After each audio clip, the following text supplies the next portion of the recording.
Gallia est omnis divisa in partes tres. All of Gaul is divided into 3 parts, begins Book 1 of Caesar's to Bello Gallico.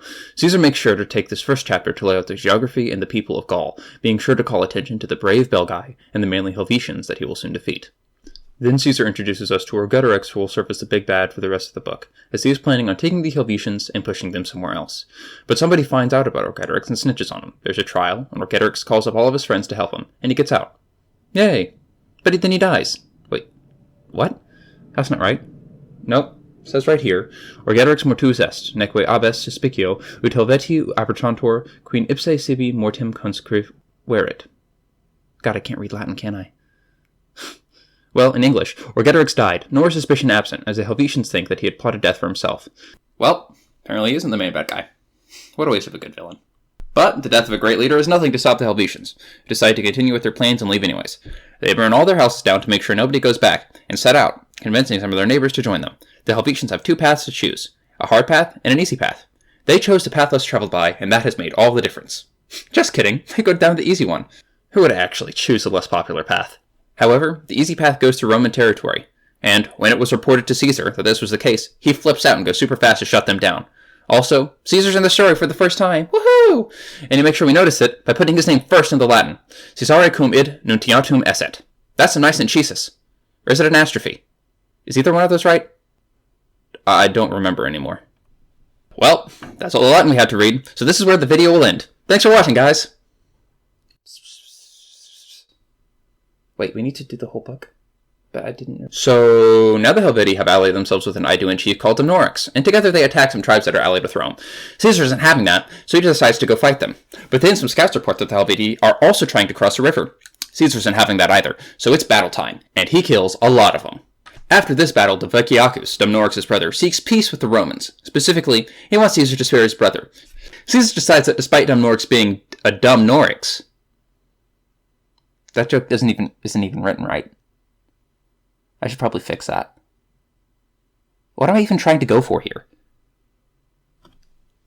What even is a Norix? Like, I understand dumb, but...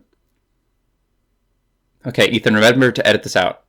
Diviciacus was cool enough that Caesar could spare Dumnorix's life. Caesar then finally defeats the Helvetii, forcing them to return to their land. Wow, what a summary. I hope you guys enjoyed it, and I'll see you next time. Oh, we still have a whole nother story left in Book 1. Well, let's talk about Ariovistus. Ariovistus is a German king who is ruthless and evil and a barbarian. Needless to say, he doesn't get along very well with Caesar. Caesar wishes to parley with Ariovistus, and the two negotiate, but Ariovistus refuses to meet Caesar's demands.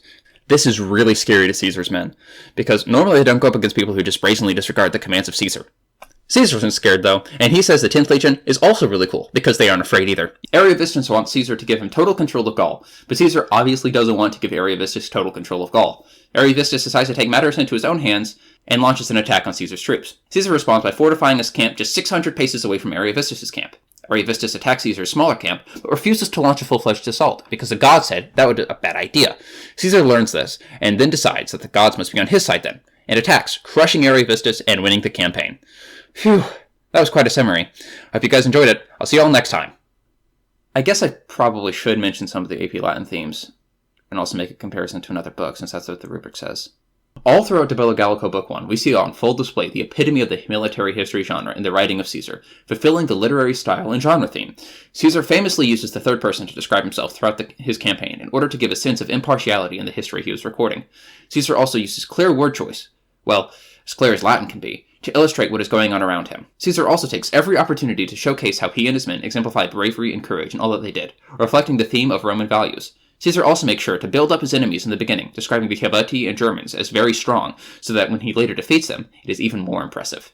This highlights the broader theme of war and empire in Roman life, which is presented all throughout this book. Caesar is constantly warring with Gallic tribes, and ends up conquering much of their land, expanding the Roman Empire. But we cannot forget the importance religion had in the military attitude of the Roman Empire. The theme of human beings and the gods is on clear display towards the end of the book, when Caesar uses the divination of the Germans to defeat them. Some people read this in a psychological light, casting Caesar as using religious beliefs to attack a demoralized enemy. But I personally doubt this is what Caesar was going for. I believe Caesar wanted his conquest to appear to be looked upon favorably by the gods. Caesar obviously thought very highly of himself. Very few dictators don't. This is what makes the comparison between De Bello Gallico Book 1, Chapter 7, and the end of the Aeneid Book 1 so important. When Caesar is asked to grant passage to another group, he refused and attacks them. However, when Dido was in a similar situation with Aeneas and the Trojans asking for passage through her land, she acted very kindly toward them and helped them out. However, the Roman ideal of superiority shines through clearly in both examples, as both Caesar and the Trojans get what they want in the end, at the expense of the non-Romans. Well, pretty sure I hit all the required parts of the rubric. Did you enjoy my video? If so, don't bother liking or subscribing because I'm not going to be making any more of these.